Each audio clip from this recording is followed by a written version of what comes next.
Hello class, welcome back बच्चों। बेटा हम ऑर्गेनाइजिंग की केस स्टडी पढ़ रहे थे। आज बेटा ख़त्म हो जाएंगी सारी केस स्टडी। कल हम एक नया चैप्टर स्टार्ट करेंगे, नाम है उसका स्टाफिंग। बेटा अब ये होगा एक नया चैप्टर, एक पुराना रिवाइज, एक नया एक पुराना रिवाइज, अब ऐसे चलेगा। ठीक है जी, मैं बता देता हूँ। मुझे अगर मैं बोर्ड्स के हिसाब से देखूँ तो मुझे 3 ही चैप्टर और कराने हैं नए। एक स्टाफिंग, एक बात करनी है मुझे डायरेक्टिंग की, और एक फर्स्ट चैप्टर की बात करनी है। ठीक है ना, जिसमें से फर्स्ट चैप्टर तो बेटा 2.5 घंटे का है। मैंने एक क्लास लेनी है संडे के दिन 2-2.5 घंटे की, वो तो मैं ऐसे ही ख़त्म कर दूंगा। ठीक है ना। रही बात स्टाफिंग की, 6-7 दिन उस पर लगेंगे, डायरेक्टिंग पे 10 दिन लगेंगे। इतना कोर्स रहता है, बाकी सब रिवाइज कराने वाला रहता है बेटा। ठीक है जी, चलो जी, कल एक नया चैप्टर स्टार्ट करेंगे बेटा, फिर एक रिवीजन, फिर नया, फिर रिवीजन, अब ऐसे चलेंगे। ऑर्गेनाइजिंग की केस स्टडी पर थे बेटा। बात कर रहा हूँ सबसे पहले एडिशनल क्वेश्चन की बेटा। बाबू मैंने 14 केस स्टडी कल कर दी थी, आज एडिशनल का फर्स्ट कर रहे हैं बेटा। सबसे पहले requirement, in the context of the above case identify the function of management being performed by Ishita. बेटा कौन सा मैनेजमेंट का फंक्शन परफॉर्म हुआ है ये देखना है। समझदार को इशारा काफ़ी। बाबू आइडेंटिफाई वैसे पोस्ट डीसी में से करना है, लेकिन हम चैप्टर ऑर्गेनाइजिंग पढ़ रहे हैं तो ऑर्गेनाइजिंग की बात हो रखी होगी।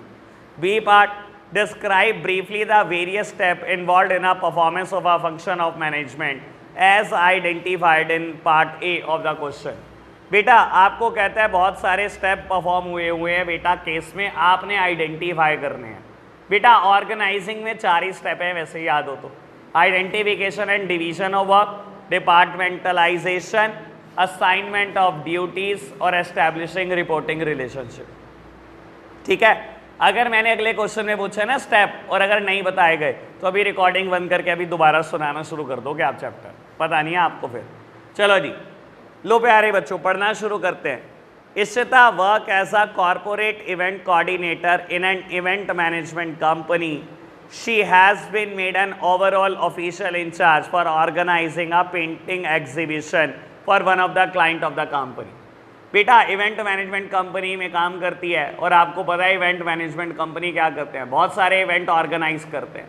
ठीक है ना, तो उनके क्लाइंट ने कहा कि मैं पेंटिंग के एग्जीबिशन करना चाहता हूँ, आप इवेंट ऑर्गेनाइज कर दो, तो उन्होंने बेटा ऑर्गेनाइज किया इवेंट।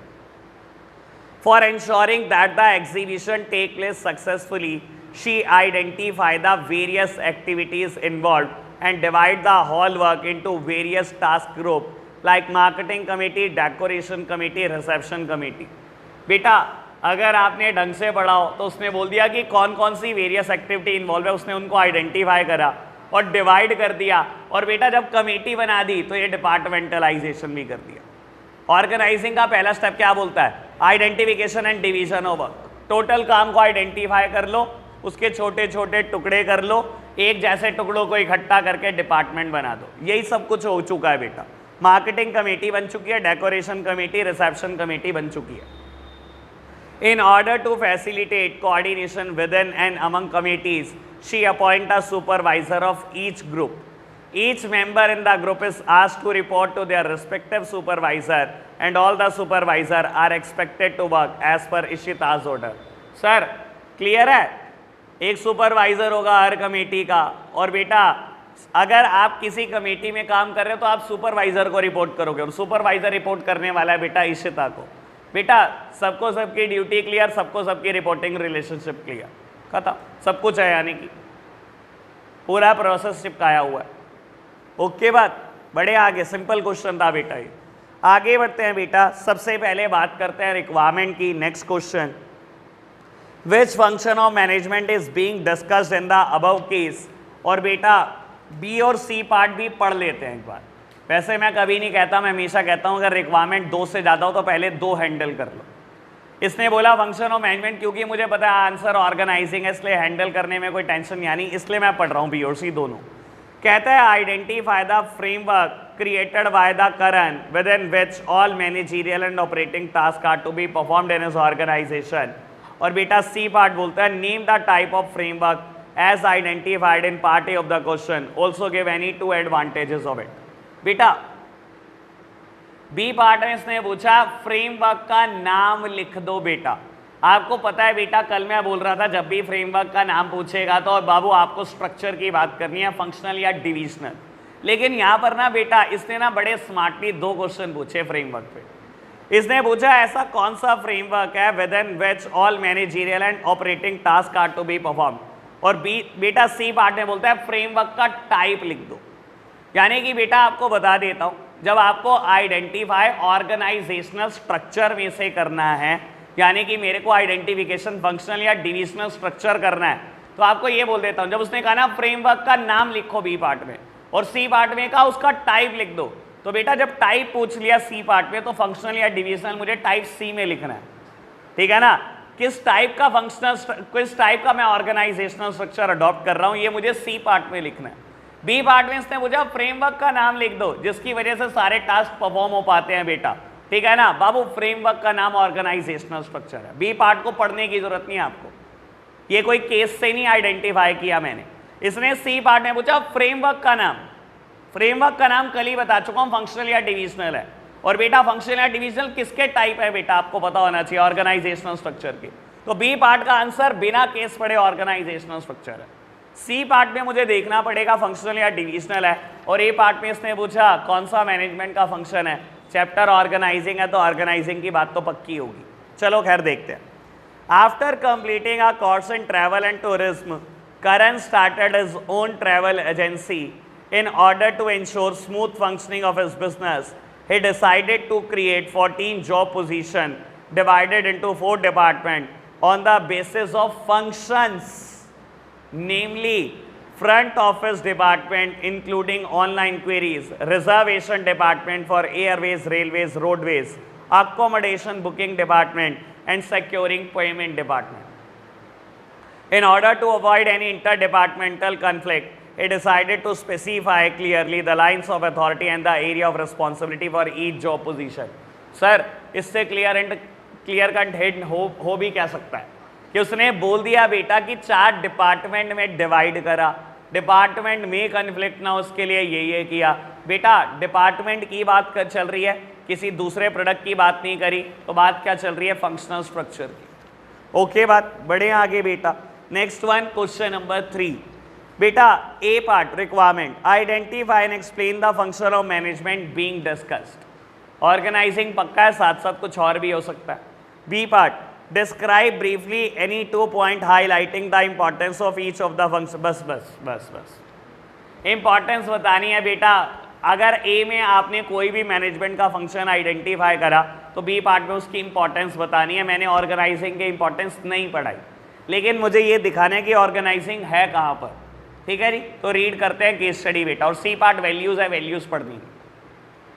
चलो जी, A part, as the head boy and the head girl of Prakashia public school, Deepak Chugh and Deepika Chawla has been given a responsibility of hosting the teachers day programme in the school. ठीक है बेटा, किसी स्कूल के head boy और head girl को responsibility दी गई है कि टीचर डे का प्रोग्राम बढ़िया होना चाहिए। In order to conduct the programme in a systematic way, Deepak and Deepika first called a meeting of student council. In a meeting, they decide about the content of the program after taking into consideration the different available alternative and choosing the best alternative among them. आपको बता देता हूँ ये line planning है। Planning क्या बोलती है बेटा, identifying the various alternative courses of action, evaluating the alternative and selecting an alternative. याद है ना बेटा, एक काम को करने के बहुत सारे तरीके, सबको आइडेंटिफाई करो, सबके लिए क्या करेंगे बेटा, हम इवैल्यूएशन करेंगे। इवैल्यूएशन करना मतलब सबके पॉजिटिव और नेगेटिव एस्पेक्ट लिखो, और बेटा बाद में जिसके सबसे ज़्यादा पॉजिटिव एस्पेक्ट हुए, जिसके सबसे कम नेगेटिव एस्पेक्ट हुए, उसको सेलेक्ट कर दो एज द बेस्ट ऑल्टरनेटिव। और बेटा लाइन में बोला गया डिफरेंट अवेलेबल ऑल्टरनेटिव को कंसिडरेशन में लिया आपने और चूज कर दिया बेस्ट ऑल्टरनेटिव। तो ये लाइन तो प्लानिंग है बेटा। आगे बढ़ते चलो। Then the various tasks required to be performed were identified and divided in accordance with predetermined schedule made by them. Sir पढ़ लो काम की line. Then the various tasks required to performed were identified and divided in accordance with the predetermined schedule. बेटा याद करना, organising process पहला step क्या बोलता है, identification and division of work. Same line लिखी हुई है बेटा, बात ऑर्गेनाइजिंग की चल रही है और आगे भी देख लो चाहे आप। बेटा after that they group the similar activity, that means departmentalisation, यही तो होता है बेटा, एक जैसी एक्टिविटी को ग्रुप करना। बेटा then they group the similar activity into main group as skit group, choir group, instrumental, music, contemporary dance group, blah blah blah. लेकिन मुझे क्लियरली पता लगा कि बात ऑर्गेनाइजिंग की चल रही है। ओके है बात, बढ़े आगे। नेक्स्ट वन बेटा फोर्थ केस स्टडी, सिंपल है बेटा, एडिशनल की फोर्थ, लेकिन बेटा एक बार आप रीड करो, वैसे मैं कल इसके ऊपर हिंट दे चुका हूं, पहले आप रीड करो, आपसे नहीं होगा तो मैं बताता हूं। बेटा केस स्टडी पढ़ी आपने, केस स्टडी पढ़कर ये समझ में आया होगा कि कंपनी पहले डील कर रही है ऑफिस फर्नीचर में, और बेटा फ्यूचर में सोच रही है कि वो एंटर करे होम फर्नीचर सेगमेंट में भी। बेटा क्या उसको अपना ऑर्गेनाइजेशनल स्ट्रक्चर बदलने की जरूरत है? नहीं बेटा, क्योंकि आप खुद समझो बेटा, जब हम ऑर्गेनाइजेशनल स्ट्रक्चर बदलते हैं हम तब बदलते हैं जब कोई हम नया प्रोडक्ट ऐड करें बेटा। यहाँ बेटा प्रोडक्ट कुछ बदल नहीं रहा, ठीक है ना, फर्नीचर फर्नीचर ही रहने वाला है, raw material is also the same. तो बेटा ऐसे केसेस में कभी भी ऑर्गेनाइजेशनल स्ट्रक्चर बदलने की जरूरत नहीं होती, ठीक है ना बेटा। ये बात कल मैंने शुरू करते टाइम केस स्टडी बोला था वीडियो। चलो आगे बढ़ते हैं बेटा, क्वेश्चन नंबर 5 की बात करते हैं। Spritely limited is a reputed company offering varied kinds of energy drinks. The company now plan to launch a new range of sportswear. At present, the company is following functional structure. Does the company need to modify its keeping in view its expansion plan? Why or why not? बेटा company को modify करना चाहिए अपना structure. Yes, क्योंकि बेटा energy drink कहाँ, sports wear कहाँ, दोनों के लिए रॉ मटेरियल तो सेम नहीं हो सकता ना। वो बात ठीक है कि आप बेटा हेल्थ से रिलेटेड इंडस्ट्री में हो, लेकिन बेटा प्रोडक्ट बिल्कुल ही अलग है, कोई रॉ मटेरियल सेम नहीं है आपका, ठीक है ना। एनर्जी ड्रिंक बेटा हेल्थ से रिलेटेड लोग जो हेल्थ कॉन्शियस होंगे वो लेंगे, स्पोर्ट्स वियर भी बेटा वही लेंगे जो हेल्थ कॉन्शियस लोग हैं, लेकिन बेटा कंप्लीटली अलग प्रोडक्ट है, रॉ मटेरियल रिक्वायर्ड भी बिल्कुल अलग है। तो इसलिए बेटा आपको डिविजनल स्ट्रक्चर पे शिफ्ट करना पड़ेगा, ठीक है ना। चलो बढ़ो आगे बेटा, केस स्टडी नंबर 6 की बात कर रहे हैं। सबसे पहले बात करेंगे बेटा रिक्वायरमेंट की। इन the context of the above case, how is the companies future organizational structure likely to be different from the existing one? State the three point of differences between the two type of organizational structure. बेटा कह रहा है company का future organisational structure कैसे different होगा current organisational structure से, 3 basis पे difference चिपका दो भाई। अच्छा देखो, अगर आप समझदार हो तो हमारे पास तो 2 ही तरीके के बेटा स्ट्रक्चर है, फंक्शनल और डिविजनल। अरे तुम फ्यूचर में क्या फॉलो कर रहे हो, प्रेजेंट में क्या फॉलो कर रहे हो, कभी डिमार्केशन ही ना दो, सीधा डिफरेंस शुरू कर दो।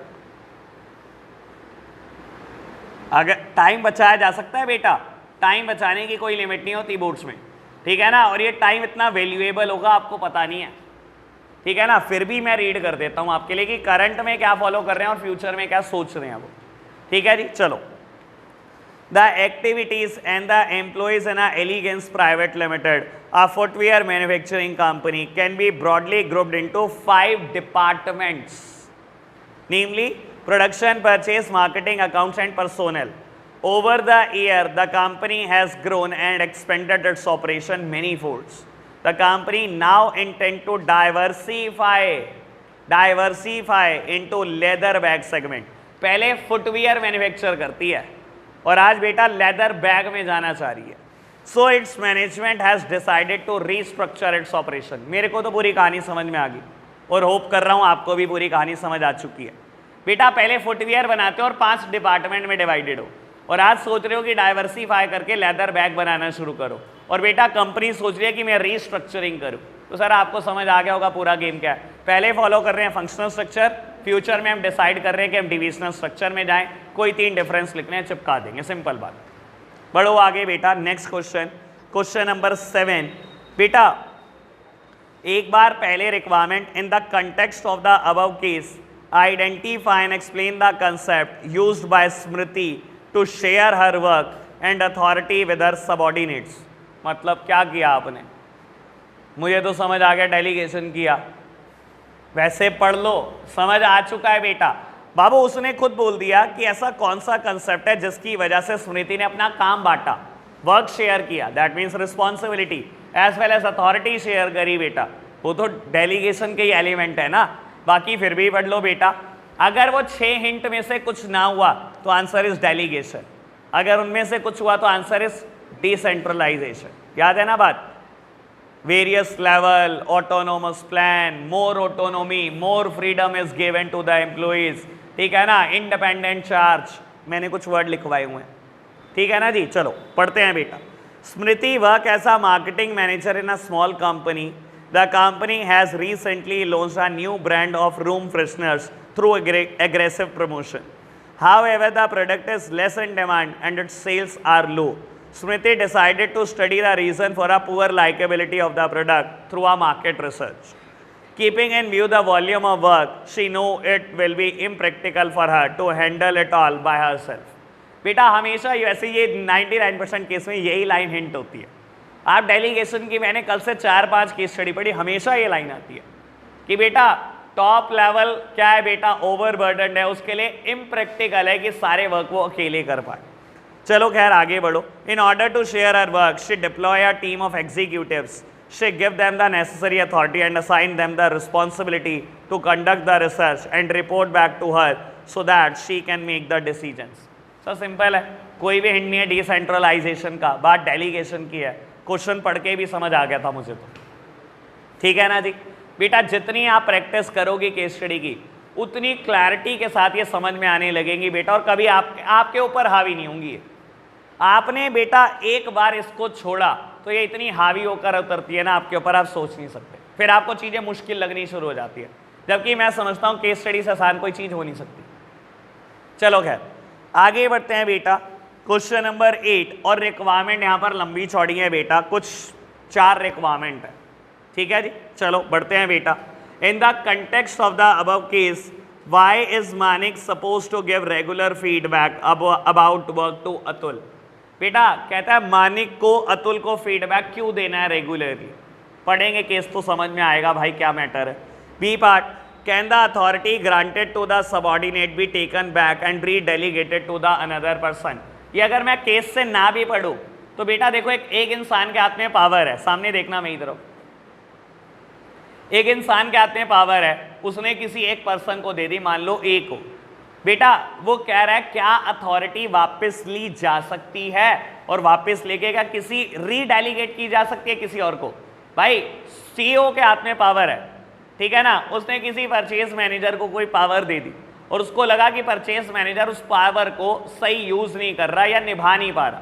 हर कोई थोड़ी है बेटा निभा पाता है, डाइजेस्ट कर पाता है सीईओ की पावर। उसको लगा कि निभा नहीं पा रहा तो वो वापस लेके सेल्स मैनेजर को नहीं दे सकता, वो पावर दे सकता है, कोई मुद्दा ही नहीं है इसमें केस पढ़ने का। तो बी पार्ट में लिख सकता हूँ यस, बी पार्ट को तो कोई दिक्कत नहीं है, लेकिन केस पढ़ लेते हैं, और सी और डी रिक्वायरमेंट केस पढ़ने के बाद पढ़ेंगे बेटा, ठीक है ना। पहला क्वेश्चन याद है ना, मानिक को क्यों देना है रेगुलर फीडबैक अतुल को, ठीक है जी, पढ़े। चलो, Atul join as a regional sales head in export division of FMCG company. बेटा एफएमसीजी मतलब फास्ट मूविंग कंज्यूमर गुड्स। पता है आपको इंडिया में कौन कौन सी एफएमसीजी कंपनी है? देखो नाम क्या होता है इनका, फास्ट मूविंग कंज्यूमर गुड्स। ये कंज्यूमर गुड्स हैं और बहुत तेजी से बिकते हैं बेटा, ठीक है ना। आपको बता देता हूँ, Patanjali is a FMCG company, India में सबसे बड़ी और सबसे अच्छी।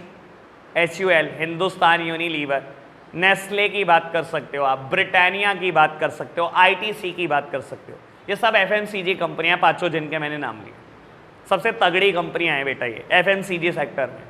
ये फास्ट मूविंग कंज्यूमर गुड्स बनाती हैं, जनरली खाने पीने के आइटम, जल्दी जल्दी बिकती रहती हैं, जल्दी जल्दी। और आप देखते हो कितनी सारी कन्फेक्शनरी शॉप है जिन पे आइटम पड़ी होती है और बहुत तेजी से बिकती है। चलो खैर, कहता है in a departmental meeting he asked one of his subordinate Manik to take the charge of company's new office in Dubai. बेटा अतुल ने मानिक को बोला कि हमारा एक और ऑफिस है दुबई में, आप वहां का चार्ज ले लो जितनी जल्दी हो सके। He allocate the work to him and grant the necessary authority. बेटा उसको काम दिया, मतलब रिस्पॉन्सिबिलिटी दी, और रिस्पॉन्सिबिलिटी को निभाने के लिए इक्वल अमाउंट ऑफ अथॉरिटी भी दे दी, ठीक है ना। ऐसा ही होता है बेटा, responsibility must accompany with the equal amount of authority. कहते हैं however within a month by seeking regular feedback on the extent of the work accomplished from Manik, Atul realises that Manik is not doing the work as per his expectation. बेटा regular feedback लेने पे पता लगा कि मानिक उसके expectation के according perform नहीं कर पा रहा, ठीक है। So he take away the authority delegated to him and re delegate the work to Prakriti, ठीक है ना बेटा। और कर सकता है बेटा वो ऐसा, ठीक है ना, वापस ले सकता है बेटा। और बेटा उसने क्या करा, एक नए पर्सन को अथॉरिटी दे दी। अच्छा मैं अगर ए पार्ट का आंसर सोचूं तो मानिक को रेगुलर फीडबैक क्यों देना था? बेटा आपको अथॉरिटी मिली हुई है, आपको रिस्पॉन्सिबिलिटी मिली हुई है, you are being answerable for the final result. Sir यही नहीं होता क्या? अगर आपको पावर दे दी गई, आपको जिम्मेदारी दे दी गई, तो आपका सुपीरियर बेटा अकाउंटेबल तो ठहराएगा ही आपको। तो आपकी जिम्मेदारी तो है ही ना बेटा रेगुलरली आंसर देने की, इसमें तो कहीं मुद्दा ही नहीं है बेटा कुछ, ठीक है ना जी। और बेटा आगे बढ़ना, केस पढ़ रहा हूं, पहले केस पूरा कर देते हैं। Due to the time wasted in this switch over, the work at the Dubai office suffer tremendously and the company is not able to meet its desired goal. बेटा मानिक की वजह से काफ़ी टाइम बर्बाद हो गया और बेटा दुबई का ऑफिस सफ़र कर गया और गोल अचीव नहीं हो पाए। कुल मिलाकर केस ये है। सी पार्ट पढ़ना, आप पढ़ रहे हो मैं नहीं। क्या बेटा मानिक को रिस्पॉन्सिबल ठहराया जा सकता है जो गोल्स अचीव नहीं हो दुबई में? सर और क्या, आपको पूरी अथॉरिटी दी गई, पूरी रिस्पॉन्सिबिलिटी दी गई, अगर उसके बाद भी गोल अचीव नहीं हुए तो आप तो 100% जिम्मेदार हो बेटा। You are held accountable for the final results. और बेटा डी पार्ट सिंपल है, ये डायरेक्ट क्वेश्चन है बेटा। मैंने आपको कहा था अथॉरिटी रिस्पॉन्सिबिलिटी अकाउंटेबिलिटी का डिफरेंस एनसीईआरटी से पढ़ने के लिए। जिस टाइम मैंने अथॉरिटी रिस्पॉन्सिबिलिटी अकाउंटेबिलिटी पढ़ाया था मैंने कहा डिफरेंस फॉर्म में दिया हुआ एनसीईआरटी में पढ़ लेना, ठीक है। उम्मीद करता हूँ नहीं पढ़ा होगा, लोगे किसी दिन प्रॉब्लम, आप तब करेंगे बात इसकी, ठीक है ना। वैसे बता देता हूँ, एक दो बच्चों ने मेरे से प्रॉब्लम ले ली थी जो ऑनलाइन पढ़ते हैं, वो आपसे इस सेंस में बहुत ठीक है, कम से कम यहाँ नहीं आ रहे लेकिन प्रॉब्लम रेगुलरली लेते हैं, ठीक है ना। नाम भी बता देता हूँ, श्रेया ने प्रॉब्लम ली थी।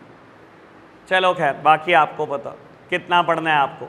क्वेश्चन नंबर 9 बेटा, पहले requirement, in the context of the above case will Srijan be still accountable for the performance of the assigned task to Bobby, why और why not, give a suitable reason to support your answer.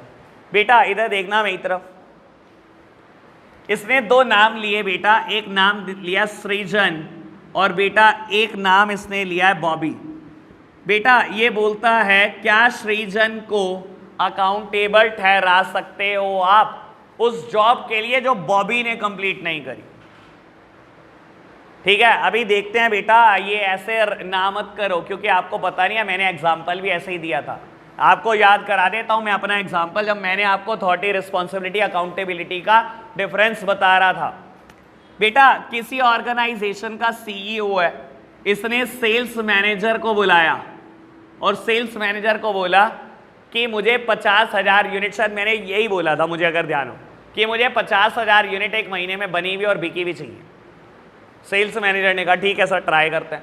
बेटा responsibility must accompany with the equal amount of authority, तो बेटा इसको बराबर power दी गई और power मान लो ये दी गई कि आप 2 लाख रुपए तक खर्च कर सकते हो। जिम्मेदारी 50,000 यूनिट बेचने की है और बेटा पावर 2 लाख रुपए तक खर्चने की है। इसने अपने नीचे चार सेल्स पर्सन अपॉइंट करे, सेल्स पर्सन 1 2 3 4, सबको बोल दिया 12,500 यूनिट बेच के दिखाओ और नहीं बिकी तो तुम्हारी जान ले लूंगा। सेल्स पर्सन 1 2 3 4 को कह दिया 12,500 यूनिट बिकनी चाहिए और आप 50,000 रुपए तक खर्च कर सकते हो, ठीक है ना बेटा। जितनी अथॉरिटी आई सारी बांट दी, जितनी रिस्पॉन्सिबिलिटी आई वो भी सारी बांट दी। और बेटा मैं बोलता हूँ सेल्स पर्सन 4 आखिरी के 2-3 दिन बीमार हो गया और टारगेट अचीव नहीं हो पाया। सीईओ किसको पकड़ेगा? सेल्स मैनेजर को ही तो पकड़ेगा बेटा, चाहे सेल्स पर्सन 4 ने टारगेट अचीव नहीं किया। और ये बात मैं कैसे समझा रहा था, accountability is absolute and can never be delegated. Answerability बेटा हमेशा एब्सोल्यूट होती है, कभी नहीं बढ़ती। चाहे आपको जो पावर मिली आपने बांट दी, चाहे आपको जो रिस्पॉन्सिबिलिटी मिली आपने बांट दी, लेकिन बेटा अकाउंटेबिलिटी, आंसरेबिलिटी हमेशा एब्सोल्यूट होती है, कभी बढ़ती नहीं है वो, ठीक है ना। सीईओ कभी कंफर्टेबल फील ही नहीं करेगा बेटा सेल्स पर्सन के सामने, वो चाहेगा भी नहीं है मेरे सामने कभी नजर आए, वो तो सेल्स मैनेजर को बुलाएगा, टारगेट अचीव क्यों नहीं हुए, जवाबदेही आपकी है। और यहां पर भी यही बात होगी, देख लेना। उसको पूछा जा रहा है बेटा हमारे से क्या सृजन को रिस्पॉन्सिबल ठहराया जा सकता है, क्या इससे जवाब मांगा जा सकता है उस वर्क के लिए जो बॉबी ने परफॉर्म नहीं किया। सर केस तो समझ आ गया होगा, ये बिल्कुल रिलेटेड है, इससे देख लेना चाहिए आप। चलो जी पढ़ते हैं। Srijan is working as a sales manager है ये भी in a publishing house. In order to promote the new series of encyclopaedias the company decided to undertake door to door selling in a city. As the sales manager, Srijan is given the target of selling 5,000 unit in a month. Sales manager को target मिला है 5,000 unit बेच के दो। He appoint a team of 5 salesmen for the purpose. Each salesman given the target of selling 1,000 unit. Sir जो example मेरा था same example चल रहा है। At the end of the month, only 4,800 units are sold. As one of the salesmen, Bobby falls ill during the last week and he is able to sell only 800 unit. Sir सृजन को accountable ठहराएं कि नहीं ठहराएं? ठहरा सकते हैं बेटा, बिल्कुल ठहरा सकते हैं, क्योंकि अकाउंटेबिलिटी नहीं बांटी जा सकती।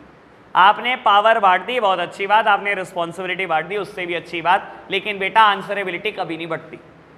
Accountability is absolute and can never be delegated. चलो जी बेटा क्वेश्चन नंबर 10 की बात करते हैं। सबसे पहले requirement A part, identify and explain the policy followed by the Home Creation Limited to run their store successfully. अब एक बात बताऊं बेटा, और B part बोलता है कोई इसकी 3 इंपॉर्टेंस लिख दो। C part बोलता है 2 वैल्यूज मुझे लिखनी नहीं। B part बोलता है इंपॉर्टेंस लिख दो। सर मेरी तरफ देखना है, एक मिनट, पहले सब मेरी तरफ देख रहे हैं, शिवम सब मेरी तरफ देख। A part ने क्या पूछा, कंपनी की पॉलिसी बता दो। बी पार्ट ने क्या पूछा, उसकी 3 इंपॉर्टेंस लिख दो। सर मैंने ना 3 ही चीज़ों की इंपॉर्टेंस पढ़ी है ऑर्गेनाइजिंग में, एक की तो मैंने पढ़ाई नहीं, ऑर्गेनाइजिंग की इंपॉर्टेंस, और मैंने पढ़ी क्या, डेलीगेशन डिसेंट्रलाइजेशन। अब आपको बता देता हूँ, डिसेंट्रलाइजेशन कंपनी की पॉलिसी होती है, डेलीगेशन कंपनी की पॉलिसी नहीं होती, ये कंपल्सरी टास्क होता है। आप फॉलो करते हो सेंट्रलाइजेशन। सेंट्रलाइजेशन क्या होता है, decision making power in one hand only, decision making power in few hand only. पहले दिन जब मैंने डिसेंट्रलाइजेशन पढ़ाया था ना, सबसे पहले सेंट्रलाइजेशन और डिसेंट्रलाइजेशन को कंपेयर करा था, फिर डेलीगेशन और डिसेंट्रलाइजेशन को कंपेयर करा था। और अगर आपने डिफरेंस पढ़ा हो ढंग से तो देख लेना बेटा, कहीं ना कहीं डेलीगेशन और डिसेंट्रलाइजेशन के डिफरेंस में लिखा गया कि डिसेंट्रलाइजेशन कंपनी की पॉलिसी हो सकती है। इसलिए ये पार्ट में पूछा कंपनी की कौन सी पॉलिसी है, और बी पार्ट बोलता है कि बेटा उसकी 3 इंपॉर्टेंस लिख दो। तो डेलीगेशन कभी कोई कंपनी की पॉलिसी नहीं होती, पॉलिसी या तो सेंट्रलाइजेशन होती है या डिसेंट्रलाइजेशन होती है। समझदार को इशारा काफी कि मेरे सामने आंसर है डिसेंट्रलाइजेशन, और उसकी 3 इंपॉर्टेंस में लिखनी शुरू कर दूंगा। और बाकी आपके दोस्त यार पूरा केस पढ़ रहे होंगे, घबराओ नहीं, इस चीज में तो आप उनसे बहुत बेटर होंगे, ठीक है। फिर भी तसल्ली के लिए मैं एक बार रीड कर रहा हूं, मुझे पता है आंसर डिसेंट्रलाइजेशन। चलो, Home Creation Limited is a well-known chain of large department store offering various type of product under one roof. The company owns 50 store in various part of the country. कोई departmental store बना रखा है company ने, 50 store हैं all over the India. पढ़ते चलो। Each store is placed under the charge of a manager who is allowed to run their store autonomously. Sir इससे ज़्यादा क्लियर वर्ड क्या होगा, ठीक है ना। By deciding about the product which may be promoted, appointment of staff, way to handle customer complaint. बेटा बोलता है हर जो स्टोर है उसका बेटा एक इंचार्ज होगा मैनेजर, और मैनेजर को इतनी फ्रीडम दी गई है कि अपना स्टोर जैसे मर्जी प्रमोट कर ले, जितनी मर्जी रिक्रूटमेंट कर ले, मतलब अपॉइंटमेंट कर ले स्टाफ की, और जैसे मर्जी कस्टमर की कंप्लेन को हैंडल करे। यानी कि उसको कभी नहीं बताना अपने टॉप लेवल को कि वो कैसे मैनेज कर रहा है बेटा अपना स्टोर। सर मैं आपको बोल देता हूं, अगर ज़्यादा क्लैरिटी ना रहे हो, ये वी मार्ट है। V Mart is a departmental store, all over India में बहुत सारे स्टोर है, हर स्टोर का एक मैनेजर होता है। मैनेजर को पावर दी गई है अपनी मर्जी से पूरा स्टोर रन कर लो, जैसा तुम्हें डिसीजन लगे वैसा ले लो, और टॉप लेवल कभी पूछने नहीं वाला आपसे आकर कि आप क्या कर रहे हो अपने स्टोर के लिए। सर इतनी फ्रीडम सिर्फ डिसेंट्रलाइजेशन में होती है। डेलीगेशन होता है तो टॉप लेवल बेटा बार बार आपसे आंसर मांगता, अकाउंटेबिलिटी। क्लियर है ना जी बात? ओके बात, बढ़े आगे। चलो जी बेटा next one, question number 11 and 12, दो बचे हैं, 11 की बात करते हैं पहले, फिर छुट्टी। बेटा A part, identify the two concepts which reflect the transition in the role of Jasraj in the above para. बेटा दो कंसेप्ट है और कहता है बताना ट्रांजिशन क्या हुआ इसके रोल में, चेंज क्या हुआ इसके रोल में, ठीक है। और B part, what are the factor that current must keep while giving the independent charge of new outlet to the Jasraj. B part पढ़ा ढंग से? कहता है ऐसा कौन सा फैक्टर है जो करण ने देखा होगा जसराज में और उसको इंडिपेंडेंट चार्ज दे दिया। जब उसको इंडिपेंडेंट चार्ज मिला होगा यानी कि तब तो डिसेंट्रलाइजेशन हुआ। बेटा जसराज का रोल बदला है, ट्रांजिशन हुआ है, ए पार्ट बोलता है, ठीक है ना। बेटा एक तो समझ में आ गया, एक तो जगह समझ में आ गया कि कहीं ना कहीं डिसेंट्रलाइजेशन हुआ है, दूसरी जगह देखना है क्या है, ठीक है ना। चलो पढ़ो। Kabir open a retail mart in a local market as he knows it will be impossible for him to handle all work alone. He appoints Jasraj to perform tasks on his behalf, thereby reducing his workload. बेटा एक store खोला है कबीर ने, कबीर को पता है बेटा कि सारा काम वो अकेले हैंडल नहीं कर सकता, तो उसने क्या करा बेटा, जसराज को अपॉइंट किया। This decision provided Kabir with more time to concentrate on important matter. Sir याद है डेलीगेशन की पहली मेरिट क्या है? क्या है पहली मेरिट? Effective management. यही बात बोली थी उसमें, यही बात बोली थी। This decision provided Kabir with more time to concentrate on important matter. बेटा टॉप लेवल 12 घंटे काम कर रहा है, 8 घंटे रूटीन जॉब, 4 घंटे काम की बात। जब वो इतना स्ट्रेस में रहेगा तो बेटा कहां से कंसंट्रेट करेगा इंपॉर्टेंट मैटर पे? वो क्या करता था बेटा, रूटीन जॉब बांट देता है सबऑर्डिनेट को ताकि अपने कोर इश्यूज, इंपॉर्टेंट इश्यूज पर कंसंट्रेट कर पाए बहुत अच्छे से। यही था ना बेस डेलीगेशन का, सारी बात वही चल रही है। कहता है besides he recruit 8 person as support staff over the year, his business earn a good name for itself, so he open another outlet in a city considering Jasraj competence. He gives the independent charge of running the new outlet to him, thereby empowering him by giving him autonomy in the functioning of the outlet. बेटा यानी कि जसराज का role कैसे shift हुआ? पहले बेटा सिर्फ delegation of authority कर रखी थी और बाद में बेटा जब इंडिपेंडेंट चार्ज मिला तो बेटा डिसेंट्रलाइजेशन पे शिफ्ट हो गया। और आपको एक बात बोल देता हूं, ये करण वर्ड कहां से आए? तो कबीर होना चाहिए वर्ड, केस ए। कबीर नहीं होना चाहिए वर्ड, कबीर है ये वर्ड, करण नहीं हो सकता। ओके है ना जी बात? भाई पूरे केस में बात ही कबीर कबीर की चल रखी है, ये रिक्वायरमेंट में करण कहां से आया? बी पार्ट में है ना। चलो जी बेटा बी पार्ट बहुत जनरल है, बी पार्ट कोई केस से नहीं लिखना। हाँ जी, बी पार्ट कोई केस से नहीं लिखना। उसने बोला कि कबीर को ऐसा क्या दिखा कि उसने इंडिपेंडेंट चार्ज दे दिया जसराज को, तो आपने देखना, आपने लिखना है बेटा जनरल सेंस में कि उसकी कंपीटेंस अच्छी लगी होगी बेटा, काम करने का स्टाइल, उसके स्किल्स, उसकी एबिलिटीज, उसकी एजुकेशन, उसका एक्सपीरियंस, इस सब अच्छा लगा होगा ये चीज़ आपके सुपीरियर को, तब जाकर आपको इंडिपेंडेंट चार्ज मिलता है। ऐसे कोई इंडिपेंडेंट चार्ज नहीं देता आपको, ठीक है ना। ये जनरल आंसर, इसका केस से कोई लेना देना नहीं है बी पार्ट का। चलो जी बेटा last one, Karan and Arjun. बस बेटा मूवी की याद आ गई, बंद करो। Karan and Arjun are first cousins. After completing a course in journalism, both of them join a leading newspaper company as sub-editors. Over the year, due to their consistent hard work, they are promoted to the post of chief editor in a different divisions. ठीक है बेटा, sub editor की तरह शुरुआत की थी और बेटा आप चीफ एडिटर बन चुके हैं दोनों भाई, ठीक है ना बेटा। However, ये अगले जन्म में बने होंगे, मूवी देखिए ना, ऐसे पहले जन्म में नहीं हो सकता ये। हाँ जी, However, the way of their functioning is totally different, ठीक है ना बाबू। लेकिन दोनों के काम करने का तरीका बिल्कुल अलग है, एक प्यार से और एक लातों से। चलो Karan believe in the capability of his subordinate and therefore follow the philosophy of selectively dispersal of authority throughout the level of in his division. Sir समझ आ गया होगा आपको।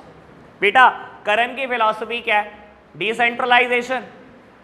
वो क्या कर रहा है बेटा? अथॉरिटी को बांट रहा है all the levels in his division, all the levels.